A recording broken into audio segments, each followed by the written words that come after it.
નમસ્કાર મિત્રો, સ્વાગત છે તમારું બધાનું પહેલા મારા ટેસ્લાના વિડીયામાં, જેમાં આપણે ટેસ્લાના ટોટલ તમામ ફીચર્સ જે ડિસ્પ્લેની અંદરથી મેનેજ થાય છે આજે એના વિશે વાત કરવાની છે. તો ચાલો હું તમને ડાયરેક્ટ ડિસ્પ્લેના બધા જ ફીચર્સ વિશે આજે બતાવું. તો આપણી પાસે બે ડિસ્પ્લે છે. પહેલાં આપણે અહીંયા નાની ડિસ્પ્લેથી શરૂઆત કરીએ. તો અત્યારે ચાર્જિંગમાં છે ગાડી, એટલે અહીંયા પેલી લેફ્ટ સાઈડ નેવિગેશન બતાવે છે, પછી વચ્ચે ગાડીનું ચાર્જિંગ સ્ટેટસ શું છે એ બતાવે છે, અને આ બાજુ જમણી બાજુ મ્યુઝિક જે ચાલુ છે એ બતાવે છે. પછી જ્યારે ગાડી ચાલુ હોય ત્યારે લેફ્ટ સાઈડ કમ્પલસરી નેવિગેશન બતાવે અને એ ચેન્જ કરી શકીએ આપણે. ટ્રીપ છે, વોલ્યુમ છે, લેફ્ટ સાઈડના બટનથી એ મેનેજ થઈ શકે. પછી સ્ક્રોલ બટન દબાવી રાખીએ એટલે ત્યાં મ્યુઝિક, એનર્જી અને જે રીતે આપણે ચેન્જ કરવું હોય એ રીતે બી આપણે મોડિફાઈ કરી શકીએ છીએ. કાર સ્ટેટસમાં ટાયરનું પ્રેશર ને એ બધું બતાવે છે, અને પછી નેવિગેશન બાય ડિફોલ્ટ હોય છે. અને અત્યારે આપણે એને એમ્પ્ટી અને પછી ક્લોક એ સિલેક્ટ કરી અને એડજસ્ટ કરી શકીએ. પછી જમણી બાજુ આવીએ તો જમણી બાજુ પણ સેમ બધા જ જે લેફ્ટ સાઈડના ફીચર છે એ આપણે સેમ વસ્તુ અહીંયાથી એડજસ્ટ કરી શકીએ. અને પછી અહીંયા જમણી બાજુના બટનમાં જે છે વધારે ફીચર્સ છે, જેમ કે એર કન્ડિશન, સનરૂફ ખોલવું બંધ કરવું, અથવા તો ડિસ્પ્લે. અને અહીંયા ડિસ્પ્લેની અંદરથી પણ નીચેના ભાગમાંથી એર કન્ડિશનને લગતા બધા ફીચર્સ છે એ અહીંયાથી બધું એડજસ્ટ મેન્યુઅલી પણ કરી શકીએ છીએ. બરાબર, હવે હું તમને મોટી ડિસ્પ્લે તરફ લઈ જાઉં. એમાં કઈ રીતે બધા કંટ્રોલ આવે છે. પહેલું ઓપ્શન છે સર્ચનું. એમાં કોઈ પણ આપણે ફીચર સર્ચ કરવું હોય તો એના માટેની ડિટેલ છે. પછી છે કંટ્રોલ. પહેલાં કંટ્રોલનું પહેલું મેન્યુમાં છે, એમાં બધી એક્સટિરિયરની લાઇટ્સ કઈ રીતે તમારે કે ઓફ કરવી છે, પછી ડે લાઇટ ખાલી ઓન કરવી છે, કે પછી લોડ બીમ કરવી છે, કે પછી હાઈ બીમ. અહીંયા હાઈ બીમનું ઓટોનું જ ઓપ્શન છે. પછી રિયર ફોગ લાઇટ અને ફ્રન્ટ ફોગ લાઇટ એના ઓપ્શન છે. પછી મિરર ફોલ્ડ કરવા હોય તો એના માટેનું ઓપ્શન છે. પછી ગાડીને લોક કરવી હોય તો અહીંયાથી દરવાજા બધા લોક થઈ જાય એના માટે છે. પછી આગળથી ફ્રન્ટનું બોનટ ખોલવા માટેનું ઓપ્શન છે. પછી સનરૂફ ખોલવા માટેનું અને એને ખાલી વેન્ટ ચાલુ કરવું હોય તો એના માટે. પછી અહીંયા ચાર્જ પોર્ટ અત્યારે ચાર્જિંગમાં છે, એટલે ચાર્જ પોર્ટ ખોલવું હોય, ચાર્જ પોર્ટ બંધ કરવું હોય એના માટે. પછી છે પાછળની ટ્રંક ઓપન કરવા માટેનું ઓપ્શન, ને નીચે ડિસ્પ્લેનું. આ પેલી કંટ્રોલ પેનલ મેઇન આ જે છે એની વાત થઈ ગઈ. પછી પેડલ અને સ્ટેરિંગ, કે તમારે એક્સેલરેશન કેવી રીતે ચીલ રાખવું છે કે સ્ટાન્ડર્ડ. ચીલમાં ટૂંકમાં પાવર સેવિંગ મોડ ટાઈપનું હોય ને એ રીતે બહુ પિકઅપ ના આપે. પછી સ્ટેરિંગ છે, એમાં લાઇટ, સ્ટાન્ડર્ડ અને હેવી તમારે જે રીતે સેટ કરવું એ રીતે થઈ શકે. પછી રીજનરેટિવ બ્રેકિંગ, એટલે કે બ્રેક જે ઓટોમેટિક લાગે અને પાવર જનરેટ થાય અને એ ચાર્જિંગ થાય પાછો, એના માટેનું ફીચર છે. પછી ગાડીને તમારે જ્યારે ચાલુ કરો ત્યારે કઈ રીતે કરવું છે. ક્રીપમાં રાખો એટલે ઓટોમેટિક ગાડી દડવા માંડે, એમ કે ડ્રાઈવમાં નાખો એટલે સીધી, અને એ બંધ રાખો એટલે ગાડી હોલ્ડ ઉપર રહીને તમારે મેન્યુઅલી એક્સેલેટર આપવું પડે. પછી આવે સસ્પેન્શનનું ઓપ્શન. એમાં અત્યારે ચાર્જિંગમાં છે એટલે ઊંચા નીચી ના થાય. બાકી તમારે કેટલું ઊંચી કરવી છે ગાડી, નીચી કરવી છે એના વિશેનું ઓપ્શન આવે. અને એની સ્પીડ ઓટોમેટિક લોવરિંગ, નીચી કે કેટલી લિમિટ ઉપરથી લાવવી છે એ સેટ કરવાની આવે. પછી ચાર્જિંગ છે, તો એમાં ખાલી ચાર્જ પોર્ટ ઓપન થાય, બંધ થાય, અનલોક થાય. અને અત્યારે ચાર્જિંગ ચાલુ છે એટલે કેટલું ચાર્જિંગ થયું, એનું કેટલો કોસ્ટ, કેટલા રૂપિયા કપાય એ બધી વસ્તુ અહીંયા બતાવે. પછી ઓટો પાયલોટ છે, એમાં એક આવે ખાલી ક્રૂઝ કંટ્રોલ અને બીજું આવે ઓટો સ્ટાર, એટલે કમ્પ્લીટ બેટા સ્ટિયરિંગની સાથે કંટ્રોલ કરે. કઈ રીતે ચાલુ કરવું ઓટો પાયલોટ એનું ફીચર છે. પછી નેવિગેટ ઓટોમેટિક, જ્યાં ગાડીને લઈ જવી હોય ત્યાં લઈ જાય. એના માટે ફિક્સ ને પ્રેઝન્ટેજ એટલે ઓફસેટ, એટલે કે તમે સેટ કરવી હોય હોની લિમિટને પણ તમારે 120 હકારવી હોય તો અહીંયાથી સેટ કરી શકો કે હું હોની લિમિટ સેટ કરું પણ 120 સુધી તું સ્પીડ કરી શકે. પછી એને લગતા બધા ઓટો પાયલોટના ફીચર્સ છે અલગ અલગ. સ્પીડ લિમિટ વોર્નિંગ છે, સ્પીડ લિમિટ કઈ રીતે એબ્સોલ્યુટ રાખવી કે રિલેટિવ રાખવી એનું ઓફસેટ સેટ કરવાનું આવે.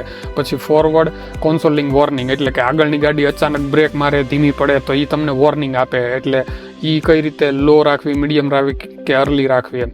પછી લેન્ડ ડિપાચર અવોઇડ, એટલે તમે સાઈડ લાઇન હોય, બે પટ્ટા હોય, એમાં ડાબી જમણી બાજુ તમે જ્યારે ક્રોસ કરતા હોય ત્યારે તમને એ વોર્નિંગ આપે કે ત્યાં કોઈ બીજી ગાડી હોય કે કોઈ પણ વસ્તુ એવી હોય કે જે ક્રોસ ન કરી શકો એમ હોય, એના માટેની લિમિટ વોર્નિંગ આપે. પછી વ્હીકલના ફીચર્સ છે કંટ્રોલના, તો એમાંથી વોક અવે ડોર, એટલે કે જ્યારે ગાડીથી દૂર જાઓ તો ઓટોમેટિક દરવાજા લોક થઈ જાય. તમારો ટેલિફોન ગાડીમાં ન હોય એટલે ગાડી લોક થઈ જાય. પછી ઓટો પ્રિવેન્ટ ડોર હેન્ડલ, એટલે ઓટોમેટિક ડોરના હેન્ડલ છે એ ચાલુ બંધ થઈ જાય. પછી અનલોક ઓન પાર્ક, જેવી પાર્કમાં નાખો એવી રીતે ઓટોમેટિક બધા દરવાજા ખુલી જાય એમ. પછી ચાઇલ્ડ પ્રોટેક્શન લોક, એ અહીંયાથી થાય. આપણે ઇન્ડિયામાં મેન્યુઅલ ગાડીમાં અંદરથી જે પેલું કરવાનું આવે એવું ના આવે, અહીંયાથી કરી દો એટલે પાછળના દરવાજા અંદરથી ના ખુલે. પછી ડ્રાઈવર ડોર અનલોક મોડ, એટલે કે ચાવીથી કે મોબાઈલથી અનલોક કરો તો ખાલી ડ્રાઈવરનો જ દરવાજો ખુલે, બીજા 3 ન ખુલે, એ અહીંયાથી ઓન થાય. પછી કાર લેફ્ટ ઓપન નોટિફિકેશન, કે તમે ગાડીમાં દરવાજો કે વિન્ડોઝ ખુલ્લા મૂકીને જતા રહ્યા હોય તો તમને મોબાઈલમાં નોટિફિકેશન આવે કે તમારું દરવાજો કે વિન્ડો ખુલ્લું છે.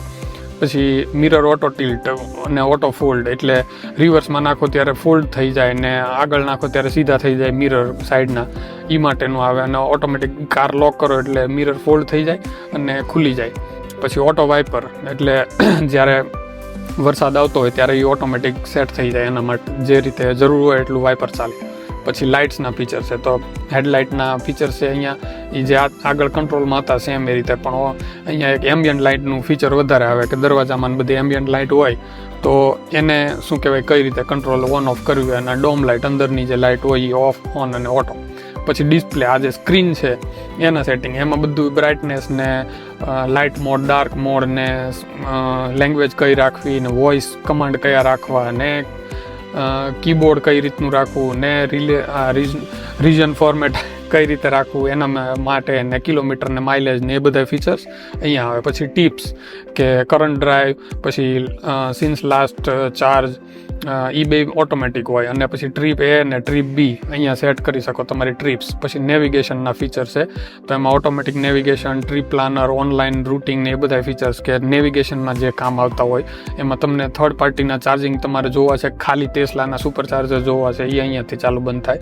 પછી શિડ્યુલમાં ચાર્જિંગ, ગાડીને ચાર્જિંગમાં મૂકો ત્યારે તમારે કેટલો ટાઈમ ચાર્જિંગ કરવી, ઘરે 24 કલાક તમે પ્લગ લગાવીને રાખતા હોય કદાચ ને, તો એ કેટલી કલાકથી કેટલી કલાક તમારે ચાર્જિંગ ચાલુ કરવું, કેટલી કલાક બંધ કરવું, એ ફીચર્સ અહીંયાથી સેટ થાય. પછી સેફટી, અહીંયા બહુ ઇમ્પોર્ટન્ટ ફીચર્સ આવે. એક આ સેન્ટ્રી મોડ, એટલે બધા કેમેરા તમારા રેકોર્ડિંગ 24 કલાક ચાલુ રાખે, જ્યારે કોઈ પણ વસ્તુ નજીક આવે ત્યારે એ ઓટોમેટિક રેકોર્ડ કરી અને સેવ કરી લે. એટલે જે કંઈ ઇન્સિડન્ટ થયું હોય, કોઈ ડેમેજ કરીને જતું રહ્યું હોય તો એ રેકોર્ડિંગ અહીંયા આવી જાય. પછી auto enable in sanitary in park mode કરો એટલે ઓટોમેટિક. પછી તમે ગરજ હોય કે ઘરની અંદર પાર્ક કરતા હોય કામ ઉપર હોય તો અહીંયાથી એક્સક્લુડ લોકેશન પણ કરી શકો, બરાબર. પછી કેટલી મિનિટની ક્લિપ રાખવી ને ડેશબોર્ડ, જે કેમેરો અહીંયા દેખાય છે એ આ ડેશ કેમ છે એ ઓટોમેટિક ચાલુ જ હોય, તો એ કઈ રીતે એના સેટિંગ અહીંયા છે. પછી બ્લાઇન્ડ સ્પોટ, કલિઝન વોર્નિંગ, ચાઇમ ને એ ટૂંકમાં બાજુમાં બીજી કોઈ ગાડી આવતી હોય તો એના માટે વોર્નિંગ આપે એ છે. પછી મોબાઈલ એપમાંથી એક્સેસ આપવું હોય કે નથી આપવું એ છે. પછી કીલેસ ડ્રાઇવિંગ, કે મારે કોઈ ફ્રેન્ડને ગાડી આપવી હોય અથવા તો મોબાઈલથી મારે ચાલુ કરવી અને ઘરે ચાવી ભૂલાઈ ગઈ હોય તો હું મોબાઈલથી ચાલુ કરીને ડ્રાઇવિંગ અલાઉડ કરાવી શકું, એ પણ ફીચર છે.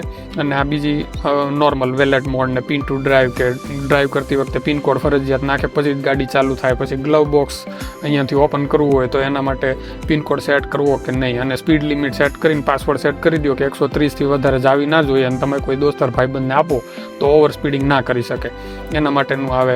પછી સિક્યુરિટી અલાર્મ, ટિલ્ટ અને પેસિવ એન્ટ્રી, આ ત્રણેય ડિફોલ્ટ ઓન જ હોય છે, બરાબર, એ બંધ ના થાય. પછી પેસેન્જર ફ્રન્ટ એરબેગ, એ ઇન્ડિયામાં કોઈના ફીચર્સની લગભગ ખબર નથી, બરાબર, કે આનું શું કામ છે. જ્યારે અહીંયા પહેલી સીટ ઉપર બેબી સીટ હોય ને ત્યારે ફરજિયાત ઓફ કરવી પડે, બરાબર, ફ્રન્ટ એરબેગ, અને પછી જ તમે બેબી સીટ અહીંયા મૂકી શકો. પછી પાર્ક અસિસ્ટ, ચાઇમ ને લોઅર વોલ્યુમ ઇન રિવર્સ, આ તો બધું નોર્મલ જે છે. જો મોડ એક, એટલે કે બધું ચીમ ને બધા નોટિફિકેશન હોય ને સ્લો કરી નાખે.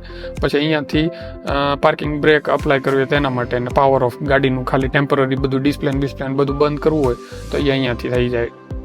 પછી સર્વિસ મોડ છે, તો સર્વિસમાં ટો મોડ છે. ગાડી આપણે ન્યુટ્રલમાં જેમ નાખીએ ને, જે ધક્કો મારીએ તો આગળ પાછળ જ આવી જોઈએ, એ ટો મોડ આવે. એ પહેલું અહીંયા સર્વિસની અંદર આવે. પછી કી ફોબ પેરિંગ, નવી કી હોય તો એને અપડેટ કરવી હોય, પેરિંગ કરવી હોય, એ અહીંયાથી થાય. પછી વ્હીલની સાઇઝ કેટલા, 19 ઇંચના કે 21 ઇંચના 2 વ્હીલ્સ આવે આમાં. પછી કઈ ટાઈપનું તમારી રીમ્સ છે એને લગતી બધી માહિતી આવે. બરાબર, એ અહીંયાથી તમે સેટ કરી શકો. અને પછી ઓનર મેન્યુઅલ, આખી ગાડીની મેન્યુઅલ અહીંયા છે. પછી વાઇપર સર્વિસ, એટલે વાઇપર આમ ઊંચા થઈ જાય એટલે તમે બ્લેડ ચેન્જ કરી શકો.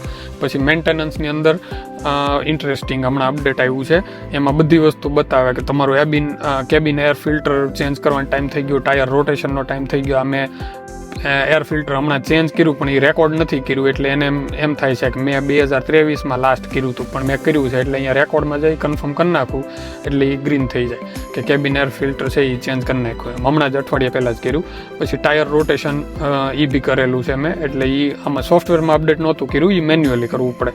પછી અહીંયા સર્વિસ જે મેન્ટેનન્સ હોય એ બધી વસ્તુ ત્યાં દેખાડે, એટલે આપણે એ મેન્ટેનન્સ પતી ગયું. પછી નોટિફિકેશન, એમાં એરર કંઈ હોય ગાડીમાં તે તો એ બધી નોટિફિકેશન બતાવે. પછી remove, save, location, factory reset, clear browser, camera calibration, આ બધી નોર્મલી જરૂર ન પડે ક્યારે. પછી છે સોફ્ટવેર, એમાં ઇન્ફોર્મેશન બતાવે ગાડીનું મોડલ કયું છે, અહીંયા કિલોમીટર છે, અહીંયા એનો વિન નંબર છે, અને ઓટો પાયલોટના કમ્પ્યુટર કયું છે.